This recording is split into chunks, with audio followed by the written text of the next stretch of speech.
साल 15 अगस्त 1947। यह भारतीय इतिहास की वो तारीख है जिसे भारत का बच्चा बच्चा जानता है।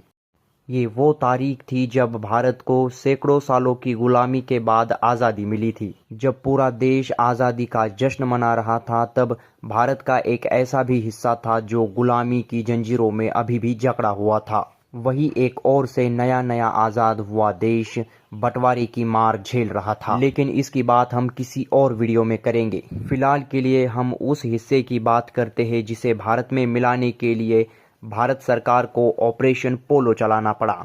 जी हाँ, हम बात कर रहे हैं हैदराबाद रियासत की। जब 15 अगस्त को भारत को आज़ादी मिली तो हैदराबाद के निज़ाम ने भारत में शामिल होने से इनकार कर दिया। अलग देश बनाने के मंसूबों के साथ उसने अपनी कोशिशों को शुरू कर दिया और उसका साथ दे रहा था मोहम्मद अली जिन्ना, जो भारत का बंटवारा पहले ही कर चुका था। मोहम्मद अली जिन्ना चाहता था कि हैदराबाद रियासत पाकिस्तान का हिस्सा बन जाए। भले ही इस क्षेत्र में एक मुस्लिम शासक राज कर रहा हो, लेकिन यह क्षेत्र हिंदू बहुल था। इसकी वजह से इन मंसूबों को इतनी आसानी से ये लोग कामयाब नहीं कर सकते थे और इस बात को वह भी जानते थे। वही भारत सरकार की तमाम कोशिशों के बावजूद निज़ाम भारत में विलय करने के लिए तैयार नहीं था।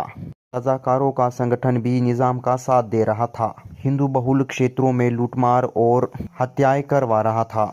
जब पानी सर के ऊपर से जाने लगा, तब भारत सरकार ने मिलिट्री एक्शन लेने का फैसला किया और लॉन्च किया ऑपरेशन पोलो, जिसका नेतृत्व कर रहे थे J.N. चौधरी।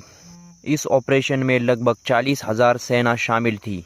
उस समय के भारत के गृह मंत्री सरदार वल्लभ भाई पटेल ने 13 सितंबर 1948 को इसकी घोषणा की थी। यह ऑपरेशन लगभग 5 दिनों तक चला और 17 सितंबर 1948 को खत्म हुआ।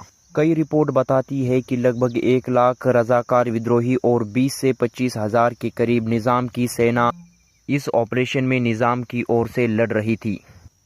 इसी बीच निज़ाम और देशों से भी मदद मांग रहा था। पाकिस्तान, सऊदी अरेबिया और ब्रिटेन जैसे देशों से मदद की उम्मीद कर रहा था, लेकिन भारतीय सेना के अदम्य शौर्य और पराक्रम के बलबूते महज 5 दिनों में भारत यह लड़ाई जीत जाता है और अपने